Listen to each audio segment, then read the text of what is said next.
അമേരിക്കയിൽ ഞാനും ജയരാജും വേണുചേട്ടനും ഒക്കെ ഒരുമിച്ച് ഒരു ട്രിപ്പിന് പോയിരുന്നു. പിന്നെ പറയേണ്ട കാര്യമുണ്ടോ? രസം എന്ന് പറഞ്ഞിരുന്നാല് അതില് ജഗതി ചേട്ടനുണ്ട്, ജഗതി ചേട്ടനുണ്ട്, ഒരേ മണിയൻ ചേട്ടനുണ്ട്, മണിയമ്പിള്ള രാജു. ഭഗവത ജുഗം നാടകം ഞങ്ങൾ അവതരിപ്പിച്ചു. ഗംഭീരമായിട്ട് അവതരിപ്പിച്ചു. അത് വേണുചേട്ടൻ. ഭഗവത ജുഗം എന്ന് പറയുന്ന നാടകം ആദ്യം അവതരിപ്പിക്കുമ്പോ അതിനകത്ത് ഗുരുവിന്റെ വേഷം നെടുമുടി വേണുചേട്ടനും ശിഷ്യന്റെ വേഷം ഭരത് ഗോപിയാശാനും ആയിരുന്നു, കവാൽ സാറിന്റെ. അവിടെ അവതരിപ്പിക്കുന്ന സമയത്ത് ഗുരുവിന്റെ വേഷം നെടുമുടി വേണുചേട്ടനും ശിഷ്യന്റെ വേഷം ജഗതി ചേട്ടനും ആയിരുന്നു. അതെ, ഇദ്ദേഹമാണ് അതിലെ ഒരു വൈദ്യൻ. ആ ഡയലോഗ് ഓർമ്മയുണ്ടോ, ആ കവിത ചൊല്ലി വരുന്നത്?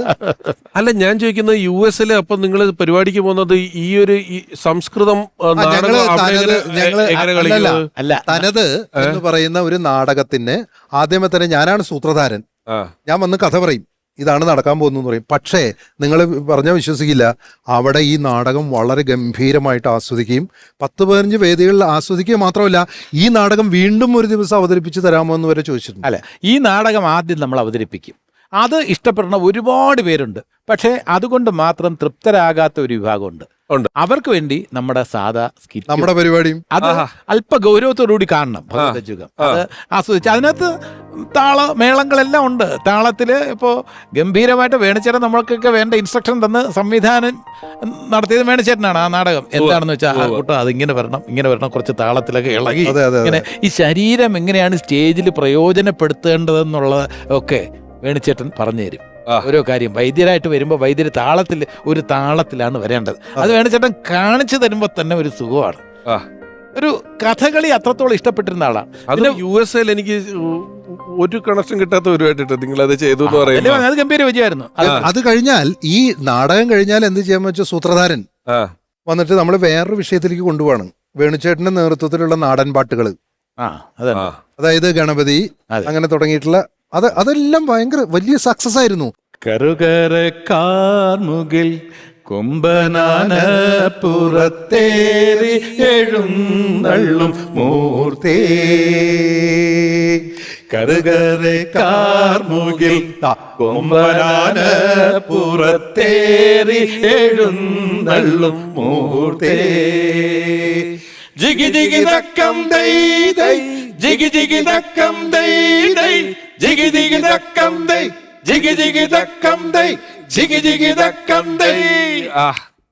ഇവിടെ ഇപ്പം US ഷോയെ പറ്റി പറഞ്ഞു. തിരിച്ചു വന്നാല് ടെലിവിഷൻ പരമ്പരകൾ ഒരു കലാകാരൻ ഇപ്പൊ നമ്മൾ പറഞ്ഞത് കുരുത്തോല, കാവ്യമുണ്ട്, തനത് തൊട്ട് നാടകങ്ങൾ ഉൾപ്പെടെ, ഡാൻസ് ഉൾപ്പെടെ, സിനിമ ഉൾപ്പെടെ, മേള ഉൾപ്പെടെ, ഇങ്ങനെ എല്ലാ മേഖലയിലും വേണുചേട്ടൻ കൈവച്ച് വന്നിട്ടുള്ള ഒരാളാണ്. അപ്പം പരമ്പരകൾ എടുത്താല് വളരെ ജനകീയമായിട്ടുള്ള പരമ്പര മലയാളത്തിലെ ആദ്യത്തെ TV സീരിയൽ എന്ന് പറയുന്നത് കൈരളി വിലാസം ലോഡ്ജാണ്. അതെ, അതിന്റെ സ്ക്രിപ്റ്റ് എഴുതിയിരിക്കുന്ന പ്രശസ്ത സാഹിത്യകാരനായ സക്കറിയ സാറാണ്. അതാണ് ഈ നമ്മള് സക്കറിയ സാറിന്റെ ഒരു ഏരിയ നോക്കുമ്പം ഇപ്പൊ ഭാസ്കര പട്ടേലരും എന്റെ ജീവിതം എന്നൊക്കെ പറയുന്ന കഥയൊക്കെ വായിച്ചാല് വിധേയനൊക്കെ കാണുന്ന ഒരാളെ സംബന്ധിച്ച് ഈ സീരിയൽ എഴുതിയത് അദ്ദേഹം എന്ന് പറയുന്നത് വലിയ കോൺട്രാഡിക്ടറി ആണ്. ഇനി അതിനെ കുറിച്ച് പറയുമ്പോൾ അതിന്റെ പൂജയ്ക്ക് എന്നെ ക്ഷണിച്ചു വേണുചേട്ടൻ. കൂട്ടാ, ഞാൻ സംവിധാന രംഗത്തേക്ക് കടക്കുകയാണ്, ആദ്യം സീരിയലിലൂടെ തുടങ്ങാം. കൈരളി വിലാസം ലോഡ്ജ്, സക്കറിയാണ് സ്ക്രിപ്റ്റ്. അപ്പോൾ PTA TVക്ക് വേണ്ടി ശശികുമാർ സാറ്, പ്രശസ്ത പത്രപ്രവർത്തകനായ ശശികുമാർ സാറാണ് ഇത് പ്രൊഡ്യൂസ് ചെയ്യുന്നത്. അന്ന് ഏഷ്യാനെറ്റ് തുടങ്ങിയിട്ടില്ല. പിന്നീട് ഏഷ്യാനെറ്റ് സ്ഥാപിക്കുന്നതിൽ ശശികുമാർ സാർ വലിയ പങ്ക് വഹിച്ചിട്ടുണ്ട്, അറിയാമല്ലോ. അപ്പോൾ പൂജയ്ക്ക് എന്നെ ക്ഷണിച്ചു. അപ്പോൾ അതിനകത്ത് വേണുനാഗുളി ചേട്ടനുണ്ട്, പിന്നെ കരമന ചേട്ടനുണ്ട്, MS തൃപ്പൂണിത്തറ സാറുണ്ട്, പിന്നെ മണിയമ്പിള്ള രാജു ഉണ്ട്, ജഗന്നാഥൻ ചേട്ടനുണ്ട്, ഇവരെല്ലാവരും ഉണ്ട്. വേണുചേട്ടനും അതിൽ അഭിനയിക്കുന്നുണ്ട്. അപ്പം ഞാൻ പൂജയ്ക്ക് പോവാണ്. അപ്പം എന്നെ മാത്രം ഈ നടന്മാരുടെ ലിസ്റ്റിൽ എൻ്റെ പേരില്ല. അതിലെനിക്ക് വിഷമമുണ്ട്. എന്നാൽ പോലും വേണുചേട്ടൻ ക്ഷണിച്ചല്ലേ എന്ന് വിചാരിച്ച് അവിടെ പോയി. അവിടെ ഇങ്ങനെ സംസാരിച്ചുകൊണ്ടിരിക്കാൻ നേരത്തെ സക്കറിയ സാർ എന്തോ പറഞ്ഞിട്ട് ചോദിച്ചു. അപ്പോൾ കുര്യൻ ആരാന്ന് ഇതുവരെ ഫിക്സ് ചെയ്തില്ലല്ലോ വേണു എന്ന് പറഞ്ഞു. അപ്പോൾ വേണുചേട്ടൻ ഇങ്ങനെ പറഞ്ഞു, കുര്യനല്ലേ നിൽക്കുന്നത്. എന്റെ മനസ്സിൽ എന്താണെന്ന് പറയില്ല. ഇതാ നോക്കൂ, ഈ ഗോഡ് ഫാദർ കാണുന്നല്ലേ, ആ ഗോഡ് ഫാദർ സിനിമ കാണുന്നല്ലേ കുഴപ്പമായെന്ന് മുകേഷ് ചോദിച്ചില്ല. ഇതാ ഒരു രോമാഞ്ചം. അല്ല, ഇതൊരു മുഹൂർത്തമാണ്. മുഹൂർത്തമാണ് ഇത്. നമുക്കൊരു ഇതൊന്നും എവിടെയും രേഖപ്പെടുത്താത്ത കാര്യമാണ്. ഇതുവരെ ഒരു ഇന്റർവ്യൂവിലും പറഞ്ഞിട്ടില്ല. ഇല്ല. കുര്യനിലെ നിൽക്കുന്നത് എനിക്ക് എന്ത് പറയണമെന്നറിയില്ല. സത്യം പറഞ്ഞ അതാണ് ആ മേൽവിലാസം. ക്യാരക്ടറാണ് ഈ സിനിമാ അഭിനയം എന്തെന്ന് എനിക്ക് ശരിക്കും മനസ്സിലാക്കി തന്ന ഒരു റോളാണ് കുര്യൻ കട്ടപ്പന എന്ന് പറയുന്നത്. ഓർമ്മയിലെന്നും